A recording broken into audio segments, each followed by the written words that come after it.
So, Yeah. So go ahead and start over with that because I only heard a few words here and there between everything. So we should be all set now. that's actually all to do with Mercury retrograde right now. So there's a lot of disruptive energy in general. So started our business in 2012. We've grown to 3 solid clinics, plus we have location 4 and 5 are growing right now. They're in seed, so we're in doctors' offices also in Litchfield and Glasgow. I got into acupuncture through the martial arts, and you said, what do I love about it? I like helping people. I won't lie, I got into it for learning secret knowledge, martial arts knowledge, but quickly I found out that it's a whole different way of life. So I got into that, and then what excites me is that there's not a whole lot of really great businesses in my industry, so there's a lot of opportunity, and I have a lot of fun growing the business in my industry, because there's just not a whole lot of business-minded people in my line of work. Yeah, that's always been a struggle. So in the last 3 years, having the growth, having 3 locations, looking at number 4 and number 5, what would you say has been the biggest challenge you've faced in that time? Hold on. Let's see here. So I would say the biggest challenges are always communication. Communication. Sometimes it's a payroll thing, and employees come and go. Sometimes you get a project going, you're really hopeful about it, and it doesn't pan out, and you just have to find the inspiration and you keep going on that. And I think always it's important to have a little bit of wood on the fire.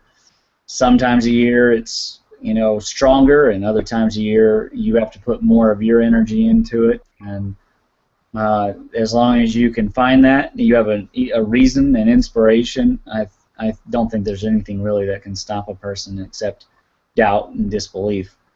Oh yeah, I think that's true. I know in my own business, my hardest part is winning the mental game, more or less. Not necessarily the sales or the marketing. It's how do I overcome my own problems and insecurities amongst myself. And yes, that's my biggest struggle in business is, winning that mental game, as my coach called it. Sure. In that time, I know when you're down. We're all business owners. We have our down days and our down months. It's just part of our life's journey, in my opinion.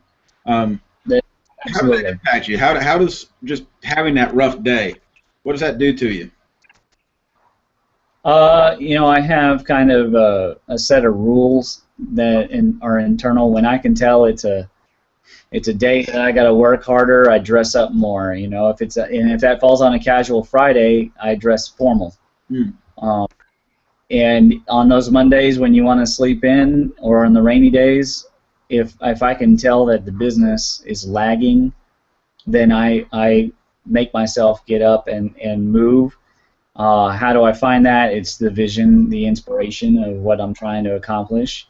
The fact that I have people relying on me, I've got other businesses relying on me, I've got employees, other owners, children, students, all that kind of keeps me going.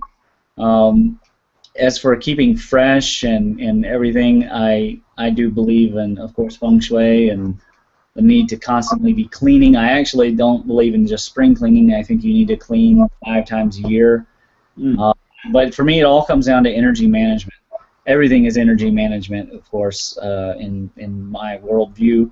And you got to keep the energy flowing, because that's what creates life.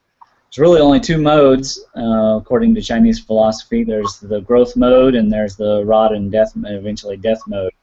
So my inspiration is I want to live a full life, long life, and a meaningful life. So that kind of is what keeps me going. And it'd be easy sometimes to just come home and plop down and watch a movie.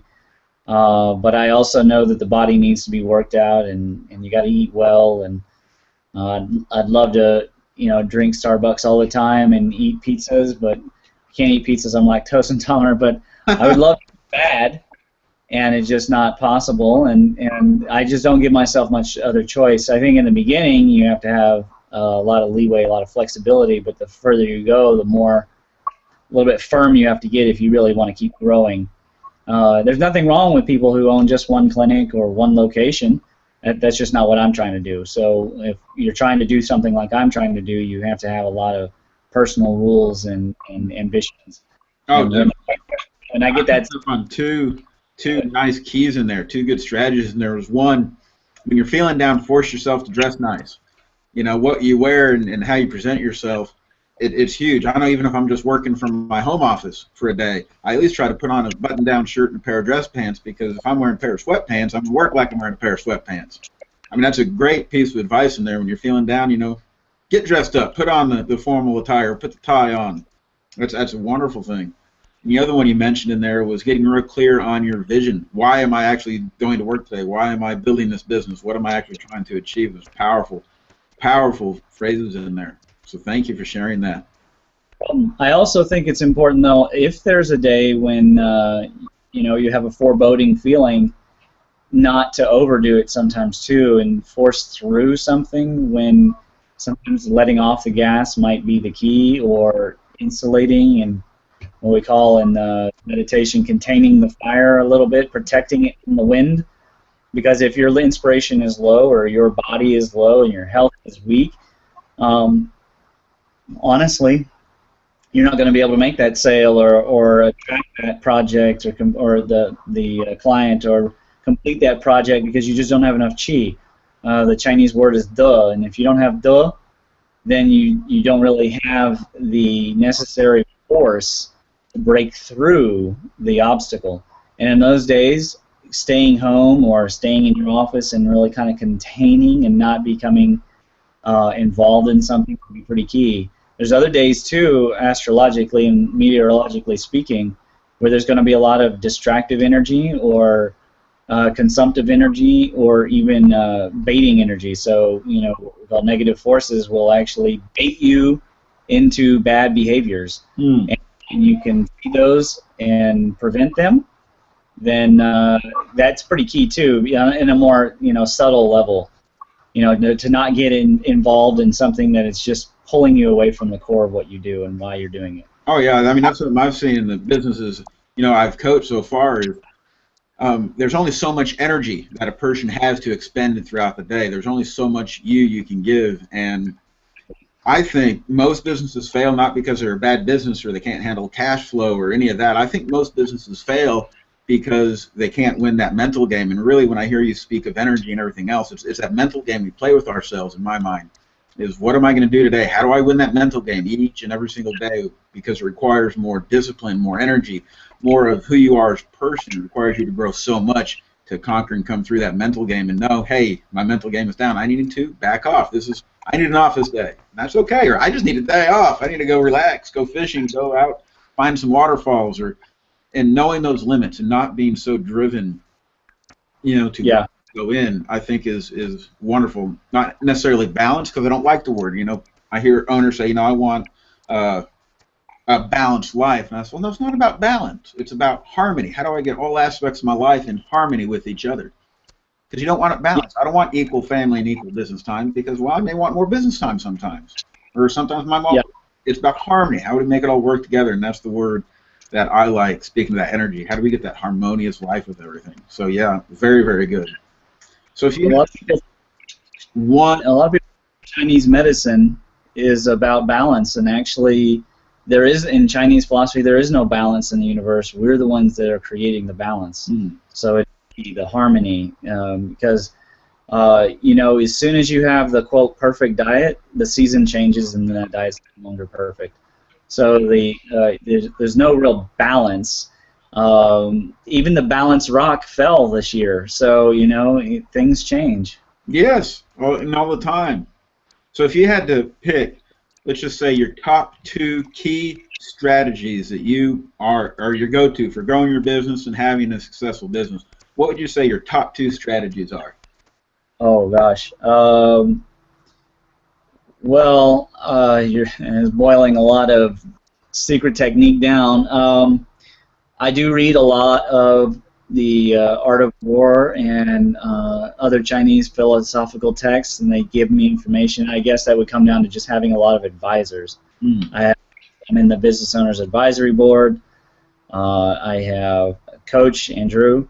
I have lawyers. I have actually 2 sets of lawyers, so that I can, use different people. Plus, one of the sets of lawyers comes with a answering service, so I can get research answered within a couple days' time on any topic.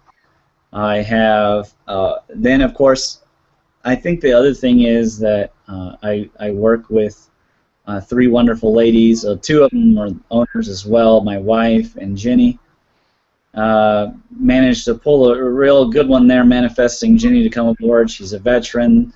She's a horse expert, and she's been in the martial arts, so she understands business very well and discipline very well. And she works really hard. So it's good to have another counterpart who sees the same vision as you and is willing to go the extra mile on those days when most people would fold.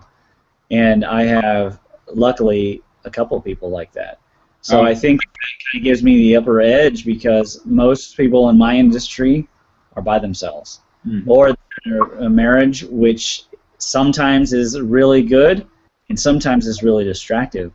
And I see a lot of how that affects the acupuncture clinics. And you hear stories, and it's tough. It's just the way it goes. But my wife and I went through the program together. We opened the business together, and now we have Jenny as well, and she's opening locations, and we're trying to do something that's not been done in our industry before, which is many branches in one business. It's just not. I know for me, that's one of those things that attracted to me, was just hearing you talk about that. And you and I can probably go on a whole nother interview just talking about how we manifest things we want and things we don't want, which is, I mean, my coach and I just had a conversation about that yesterday during my call with my coach. And, he hit me on a few things which I was completely unaware of sometimes, like, oh, I guess I did do that. Boy, I ought not do that no more. That's what I love about it. But I know for myself, and you said this as your key strategy, was having other people around you to keep you straight. And yeah. One of the interviews I did with somebody, they mentioned networking, and again, it's people. Who around you is going to help you get where you want to go? So that's by far probably the best strategy every business owner can adopt, is who are your advisors? Who's going to help you out when the going gets tough? So over those years, I'm sure you've made mistakes. We all do, and mistakes are great chances to learn. So what was your dumbest thing you ever did in business, and what did you learn from it? There have been people that I wish I'd have fired on the spot, and I didn't. So, what I learned is that sometimes you can't listen to your advisors too much. Sometimes you have to follow your intuition, your soul. And when you know something is not right, you should act on it as quickly as you can. Again, keeping that harmony is hard. When 2 things become out of harmony, they can't produce anything but toxicity and division, and it's not good if that goes on too long. I had one guy that he needed to be fired, and he got so toxic he broke a printer just by touching it, and so after I fired him, he didn't want to be charged for the printer, so he came in and tried to work on it. It's still broken. So when you have someone, when things aren't working, you got to make a change, and it's a painful thing because most of us are nice people, and if you don't want to make that decision, I just say pull the Band-Aid as quickly as possible, and if they're not towing the line, then you got to make a decision. Oh yeah, I actually had a client of mine who I told him for 2.5 months to fire this guy, and his CPA told him for 2.5, 3 months to fire this guy, and he drug his feet, and finally got to the point and said, look, either fire this guy or I'm done working with you. And we quit working together. A few months after that, he fired the guy, and his business about fell apart, which was coming because the guy knew he was going to get fired, and he destroyed the business in the process. But now he's in such a better spot, having worked through that and gotten rid of the toxic guy. It's amazing. And sometimes firing is the best thing, even though it's not nice. But my opinion is we don't fire anybody. People fire themselves. That's exactly right. So, yeah, don't hesitate when it comes time to fire, and hesitating will kill you. These rules that really are the heart of Chinese medicine, they actually work everywhere, which includes business. That's why I read the different texts. I get to kind of take advantage. I get to practice Chinese medicine with my business, and then my business benefits because I practice Chinese medicine and philosophy. So the art of war techniques, or what's called Bing Fa, a military, you could call them, they work really well. I highly recommend people read the 36 stratagems, and of course the art of war itself, and there's the 100 unorthodox methods. You got to kind of translate things from war to business, but it's really similar in any regard. But the way the universe is working, yin and yang, and if they're not rotating, if they're at opposition instead of complements to each other, that oppositional energy is going to stagnate things, and the stagnation is what causes disease. So to get rid of that, sometimes you got to have a major shakeup, and sometimes it's just a little bit of patience and perseverance, and that goes a long way. 95% of the I Ching says perseverance. Only 5% does it say retreat. And even half of those, when they say retreat, they mean that you have to retreat in a way that you're actually still pushing forward. Or what in Tai Chi we call repulsing the monkey. So most of the time it's perseverance. Wonderful. You and I can probably talk more about some of this, but I know we've probably gone for about 20, 30 minutes here, and I usually try to keep my interviews to about that amount of time just so people don't have to spend forever watching and learning stuff. But those are some great tips. My two big takeaways for myself to look at is make sure I've got my clear why on why I'm doing stuff. Why did I get up this morning? How does this affect my business? And you mentioned one in there we hadn't talked about yet was read. In Action Coach, we have a saying where you have to learn it before you can earn it. You got to learn before you earn any money. So if you're stuck, well, then you got to grow personally. Read books, read something, talk to people. If you're not growing personally, your business will be stuck. A business will never outgrow its owner is one thing I tell a lot of my clients and people I come in contact with. You're stuck because you quit growing. And that's a huge thing. So Ramon, I know you're at Blue Lotus Health and Acupuncture. The links, if you want to check out Ramon's Facebook page and website, will be down in the description. If you know of someone who you think would make a great interview, or yourself, by all means, leave a comment. Let me know. I'd love to interview. If there's a question or problem you're coming across, let us know. Or get a hold of Ramon here, and he'll knock it out and find those people and get that support. So any closing comments, Ramon? Yeah, no, I totally agree. Law of Evolution says if you're not growing, you're dying. And visit our website, bluelotushealth.com, Kentucky's largest provider, and we're expanding, and hope to see you in our new location or at our open house on February 19th. Oh, awesome. February 19th. Well, thank you, Ramon, for your time, and we'll be in touch. Yeah, thank you very much. Have a good day, everyone.